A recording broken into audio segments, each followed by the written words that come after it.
Alright YouTube, welcome back. I'm Joe P. I'm Colin C. And today we are going to talk about the differentiation between different levels of athletes at the gym, CrossFit Games athletes, regional athletes, all of that.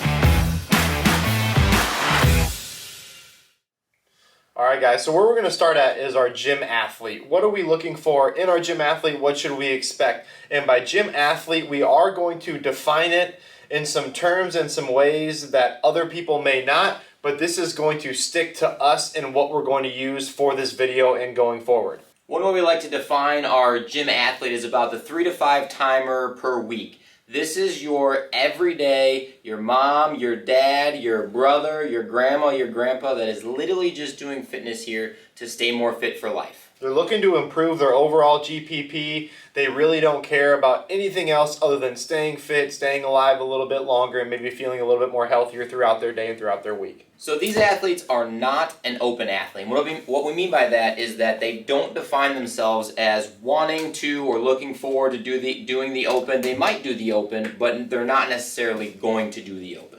All right, next up, we're going to go into our open athletes. Now, to describe the open athletes and the regional athletes and the games athletes, we're thinking top tier, but not going to make it to the next level athlete. For instance, we're thinking of an open athlete that is going to do well in the open and can do the majority, if not all, the movements, but probably will not make it to the regional level. Right. This is kind of like your 90%, like, is good enough, but just not the best to get to that next level. Absolutely. Which is important to talk about this. And so we're going to start with our open athlete. What that's going to look like is scaling could be an option for them in the open, and what they would like to do, that they have the comfort of their own gym, so they feel a little bit more comfortable. We have, out of all of our members here at OC3, this is going to be the majority of our people. We have huge Friday Night Lights. They enjoy it. They come in and have fun, but ultimately they're looking for another workout. Exactly right. Yeah, they're working out with their buddies for the most part, and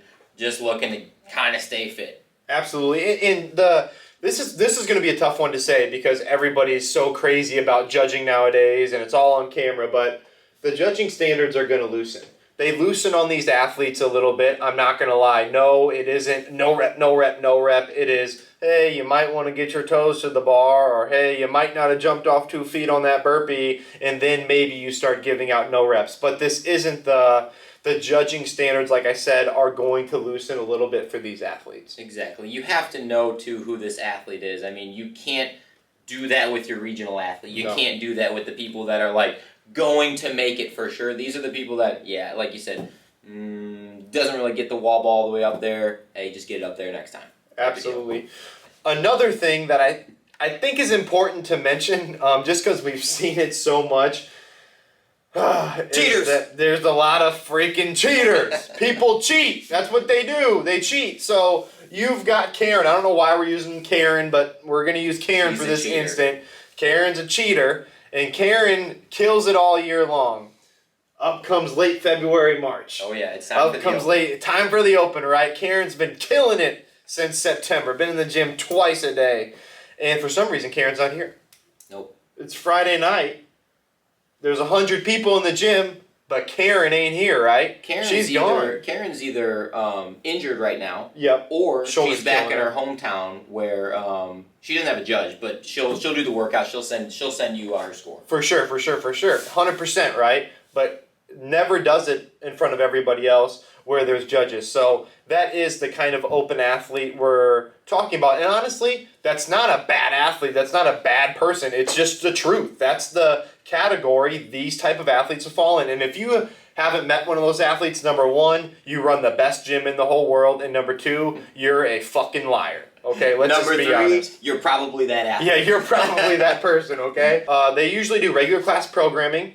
They're looking to 5 to 7 hours per week. Probably not much more than that, I wouldn't think. No. They pretty much have 2 off days, maybe 1 active recovery day, however they want to fit that in their weekly schedule. Their mindset is fun. Yeah. Yeah, they're not working on their weaknesses. They're not grinding through it super duper hard. I mean, they are when they pop up, but like they're not going out of their way to like change their lifestyle to just improve upon their handstand push-ups. Correct. And their life, and to finish this off, their life and gym balance is way more towards the life side of things. They want to live, they want to have fun. They may want to do well in the open, but they don't think about it on Saturday. Saturday they're here to have fun in the morning class and then go drink with their buddies on the weekend. That is what we're talking about when we say open athlete. Exactly. And the other thing that we need to talk about right now is we don't have Coors Lights on this table. Fuck! Get the Coors Lights! We'll be right back. Play the Jeopardy music, Colin, in the lines. Jeopardy music lines. Shit! We can use all that. I think this is going to be funny. Yeah. I think it's going to be hilarious. Give a shout out to Max O'Malley. Thanks for hooking us up, brother. Thanks, bro. How did we forget the most important part about Coors Light Monday? It's so cold in my teeth. Now we're back. All right. Our regional/semifinal athlete. That's how old we are. Yeah. We still say regional. Yeah, it's sanctional or semifinal now? Sanctional, semifinal, but we're calling final. it regional athletes. We're just gonna go with regional athlete. Sorry for all you newbies out there. We're old school. We know. So we're gonna start with the genetic ability. Here's where we start getting into some genetics. Number one, you're thinking of like your semi-pro type of athlete, where it's maybe a D2, D3 school type of athlete. You're just thinking of this in terms of sports, something that you can relate to. That's all we're saying right now. It's maybe a lower level D1 school, but they're probably specialists. They probably are really good at something, and they probably lack in other things, which is going to keep them from going to the CrossFit Games. Not that they can't eventually make it there, but most likely that's not the athlete we're talking about when we say regional athlete. Correct. And the regional athlete, in our opinion here, when it comes to weaknesses, because really that's going to separate you from making it to the games or being that top level games athlete, is your weaknesses, how many you have, how often you work on them. The regional athlete that we're describing here works on their weaknesses only when they show up in the programming that someone is giving them. They're not going out of their way to really hammer home that weakness all the time, because that's what's going to separate you to that next level. Absolutely. I mean, that's it right there. So like you said, typical regular class, they probably do 3 special sessions, whatever that may be, couple 2-a-days, whatever that is a week, and then about 7 to 12 hours of training a week, maybe a little bit more and maybe a little bit less. You're going to have some doubles in there. You have to be doing more strength work for sure than your regular open athlete. You have to be stronger and working on technical stuff here. That's guaranteed. I think also this is where training with other people comes to mind. Huge. Is that something OC3, just for our own, when we were going to the CrossFit Games and we were at that level, is finding people to train with who are better than you. This athlete right now is probably mostly the best person they're training with. They're probably the best of their friends. They're probably the best in their gym as well. They're not training with a lot of people that are pushing them to extreme levels. They're kind of the more gym class hero in a good way, not a bad way. Correct. They don't necessarily go to every local comp, but they spend more of their time at the local competitions and kind of running those comps. They probably win 90 to 95% of them. All of you know these athletes that are going to show up and probably do well. And this is kind of that regional type of athlete in that mindset. Yeah, they definitely have the free sponsored gear, the Kill Cliff stuff, or maybe a small local sponsor or something like that. Maybe some chocolate milk company or something random. Yeah. You know who they are. You know that they can make it to regionals and they'll do well there, but they're just not moving on. Absolutely. On top of that, they're probably a little bit more in tune with their movement quality and their movement standards, and they probably want someone to judge them, or at least someone to be around. They're probably going to no-rep themselves. They're not super intense, but they do think about, oh shoot, that might have been a no-rep. I better make sure that was careful. They're probably checking their video now a couple times before. Unlike the open athlete, doesn't even know what the hell a video is for their open WOD. So they're being a little bit more productive in those means. For this athlete, the regional athlete, the life gym balance is more towards life, except for peak times of the year. So peak times of the year, it's going to go more towards gym, but that always comes back down. So that's not always going to stay gym focused. It's going to be more, I'd say, 8 months life focused, 4 months gym focused. Right, and those months that are gym focused is going to be leading up to the open, because they got to get through that, and then leading up to their regional or their sanctional or semifinal or whatever, knowing that they're probably not taking that next step forward. So that is hammer time right there, is those couple months. It's not all year. Another thing to add that we were talking about beforehand that I thought was pretty funny is what is their mindset? So their mindset is still fun, and you're going to see a little bit of that theme throughout, even in the games athlete. But they always say this line. We've heard this so many times between even the level of athletes, that B team that we had, and those level of athletes that were there. They were just proud to be next to the amazing athletes. How many times have you heard that? Proud. Just happy to be here. Just proud to be with all these other great athletes. They learned a bunch. We learned so much this weekend. Had a ton of fun. That we just came here to have fun and just do a great job. You know, do the best we could. And there's nothing wrong with that. Because most people, 99% of the people competing are probably going to be that person, which is completely, and it's awesome. You're super fit. You're fitter than most everybody in the world, right. But that's where you fall. And we will add one thing on, and Joe can attest to this, is you probably work a full-time job. Yeah, the people that work that full-time job, you know, clearly like we talked about, that life gym balance is back and forth all the time. Maybe you got a kid swinging around in there or something like that. Like, you have other stuff going on to where it is not 100% your job right now to be a games athlete. You're a regional athlete, unfortunately. On to our games level athlete. These are the people making it, you know, they're probably like 10 to 15 at the games or something like that. We're not talking about the top 5, like the people that you know who are going to win the games or anything like that. We're talking about the people that made it to the games and now will do well. They're going to do well. Yeah. They're going to do well, exactly. And some of these things will fit those people that are going to win, but that's not necessarily who we are talking about right now. So their mindset, every single day in the gym, this is all they're working on. Like, this is their life now. The life gym balance has shifted to only gym. Like, there is no life outside of this. Your nutrition, your diet, your workouts, you're missing family parties, you're missing birthday parties, you're not going out with the boys on Saturday. What are Saturdays for? The boys. Saturdays are for the boys. Saturdays are for the boys. Their genetic ability and their genetic level is going to be that high D1 type of level, or even that pro athlete level. No matter what, and people are probably going to hate us in the comments for this, but you have to have a genetic ability. Just because you say, I want to be a games athlete, doesn't mean you're going to be a games athlete. Guess what? I wanted to go to the MLB. Guess what? I couldn't hit a 99-mile-an-hour fastball good enough or far enough to go to the MLB. I simply wasn't good enough, and I had to accept that. Yeah. So, I mean, that's the other thing, is that they have to be able to say, well, you know, this may not work for me. Yeah. It's just the way it is. Yeah, and the people get weeded out of there because I've gone back to it about 10 times in this talk already, but the weakness work, when you know that you just genetically have really good handstand push-ups and you can snatch a barbell in that perfect position, you're like, maybe I can be really good at this. Let's fine-tune my other weaknesses. Oh, I just happen to not be good at running. You just absolutely hammer running. Like, these are the genetic freaks that only have a few things to work on, as opposed to, again, that open athlete or even that regional athlete where they got to spend a lot of time working on these other weaknesses, and they just don't have that time to make it there. There may even be a weakness going a little bit backtrack to the regional athlete where they only have a couple things to work on, but they simply can't even get better at them. Like, they may not even be good enough to make it to the next level because of that. These games athletes are good enough, individually wise, to work on that weakness and still make it one of the best in the world. Yeah, and still get better at those weaknesses. I mean, we worked on handstand push-ups. There's no one in the world that did more handstand push-ups. I don't care who you are. I firmly believe that. There's no way. And guess what? We got no freaking better. At least I got no better.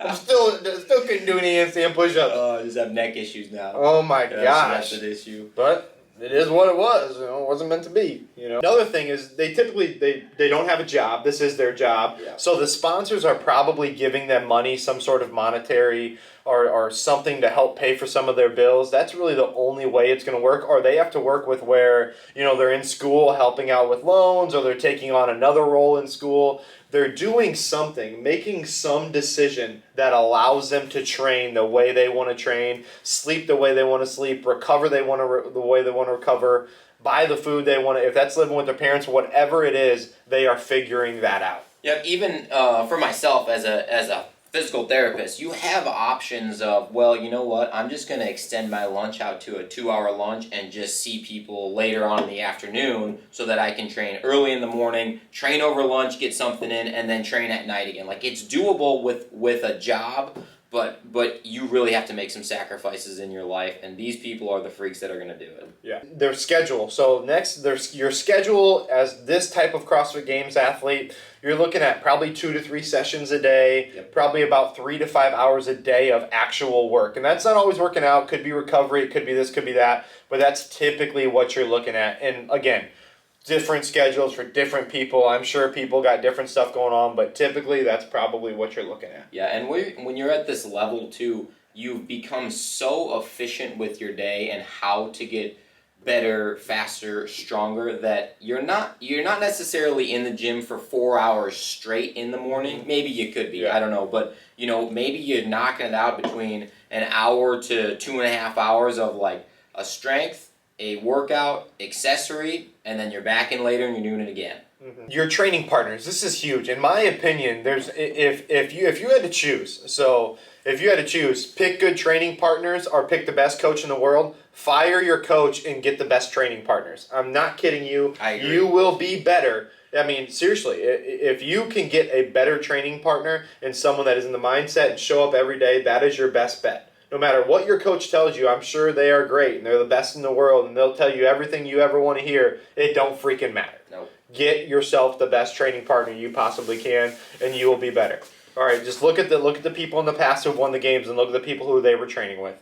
It's that simple. And you don't have to have one training partner that's way better than you. You could just have one guy who's way stronger than you and lift with them, and then one person that's way faster than you in the water and swim with them, and one person that's way better at Olympic lifting technique and lift with them. Like, that is the key to success here. Those are your training partners, and then you have a bunch of really good CrossFitters that specialize in gymnastics or specialize in handstand walking, and you realize where the level could be. It can be so far out that you may never catch it, and you probably won't, but you will keep getting better every single day. Absolutely. That's the easiest way to do it. These type of athletes, they don't even think about judging. They don't even think about no reps. It's not even anything on their mind because they are so in tune. They are so good with their depth. They are so good with their lockout. Having a no rep is not something they truly question unless they're so tired and it's like a freak thing. But for the most part, they know exactly what they're doing at all the times. Yeah. A no rep is a fail. Like, you absolutely. just failed your jerk. That's a better way to put it. Everyone in the history of CrossFit knew that that's a no rep. Yep. It's not like kind of half repping on your push presses. Like, these people don't do that. It's not happening at all. The mindset is going to really distinguish these top level games type athletes from even the bottom half of the games athletes to the regional athlete. You're still having fun. You truly are. You're still having some fun at times. But there's injuries are going to probably skyrocket a little bit. Yeah. Soreness is going to definitely increase. And you don't think it's that, I'm just sore. But you're sore every single day of your life. And you never feel 100%. It's just true. And it's not something you really have to worry about, but it is on the back of your mind all the time. And it is something you think about. You're pushing past the pain. I absolutely hate that saying, but it's true. You're gonna hurt. Something's gonna hurt or not feel great every single day. Every day, it's guaranteed. Every single day, that's going to happen. I don't care how good you recovered. I don't care how much great accessory one-arm work you do. It's going to not feel great, all right? And if you're the perfect person out there who have never been injured in their entire lives, well, kudos to you. You're probably better than Matt Frazier, which you're not because he's the fittest human to ever live. Like, you are training to get your body so destroyed all the time, so sore, so tired, just feeling so shitty all the time that when it comes to the game, you're so used to feeling that horrible. Yeah. You're performing at 95% even though you're way lower than usual. Exactly. Yeah. All the time. This athlete is also not only looking for a podium spot at the games, but they think not getting a certain level or a certain placing would be a failure. A 30th spot is a failure. A whatever spot is a failure. This mindset is different, and it does begin to wear on you. And there's something to be said, I think, that we should probably discuss before we end this conversation is monetary wise. Even everybody saw the prize purse that was kind of laughable for the semifinal. Terrible. Yeah, it's just not. I want to see these athletes be able to actually get paid and actually make the money they should be able to make now, because I think that heightens the level of competition. Even Matt Frazier, who is the best to ever live, and he even said I think it was Joe Rogan podcast, look it up, fact check me. He said that really you don't make that much money CrossFitting, and he's the guy who's probably made the most money, him or Froning, obviously, right. But he's even said, he's like, I can probably make more money going to work now. Yeah. And he's like, it's not a LeBron James type of contract or a, Tiger Woods type of contract. It's not going to happen. No, it's really not that much money. I mean, especially this year. $5,000 first place, come on. Yeah. That's a joke. Yeah. I mean, seriously, the last year I think Dubai was 40 or 50 grand or something like that. Well, and everybody's going to say, well, it's a semifinals related to regionals. You can't do that. No, you've got to keep getting bigger and better. Otherwise, you're going to lose the athletes you have. And then once you lose those, you're not going to backfill as much. And then bye-bye to the sport. You've got to keep getting better. And we're here because we want to see the sport flourish. That's what we want. It's definitely taking 5 steps backwards if you ask me on payment-wise. But these athletes are really getting paid from their big sponsorships, like the Reebok type deal or something like that. For sure. Or, Advocare. But eventually that rolls out too, though. You know what I'm saying? When they're done. And it's like, well, where do you go from there? It's like, do you just go to team and just keep competing there? Or, I mean, what do you do? Been done before. Well, that's pretty much your gym level, your open level, your regional level, and your games level athletes. So we don't know everything. Obviously, we've been all these athletes before. This is what we think. But we want to know what you guys think. I mean, I'm sure some of you have different opinions. What did we miss up here? Why don't you guys leave a comment and let us know. We would love to hear it. Maybe we'll do another discussion on this later if you guys want to hear it. But, like the video if you got some value out of this. If you are a gym level athlete, an open level athlete, a regional athlete, or a games athlete, and you've done your workout today, like and subscribe. See you guys in the next one. I think that went pretty damn well.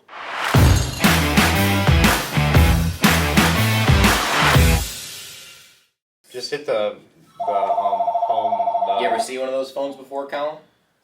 Those landlines? Say hello. You want fortune cookie? Answer it? No, fuck them. Huh? I don't give a shit. Hello?